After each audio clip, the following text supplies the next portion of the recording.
जी नाजरीन, supreme court का फैसला आने के बाद आज यहाँ पर गुलाम मोहिउद्दीन दीवान की रिहाइशगाह पर एक जश्न का एहतमाम किया गया, जिसमें बैरिस्टर सुल्तान और वलीद इकबाल ने शिरकत की। आइए उनसे बात करते हैं। आज़ाद कश्मीर हाउस दीवान साहब ने यहाँ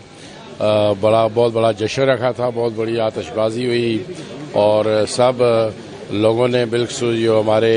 लाहौर में मुकीम कश्मीरी हैं ने भी जश्न मनाया, चूँकि नवाज शरीफ बुनियादी तौर पर मोदी से मिला हुआ था और जहाँ पाकिस्तान में करप्शन और लूट मार उसने की, कश्मीरियों के खून से गद्दारी भी की थी और अब इंशाअल्लाह ताला पाकिस्तान में भी बेहतरी आएगी और कश्मीर भी आज़ाद होगा। इमरान खान साहब ने जो कहा ना, उनकी स्ट्रगल थी।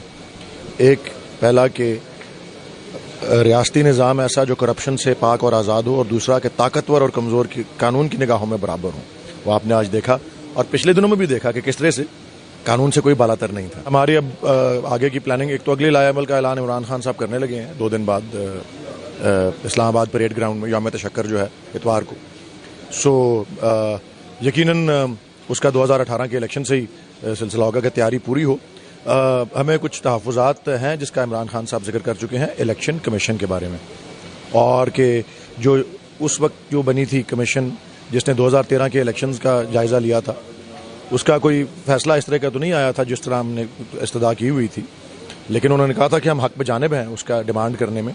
और उन्होंने बहुत से नुक्स निकाले थे इलेक्शन कमीशन और उसके तरीक़ेकार में,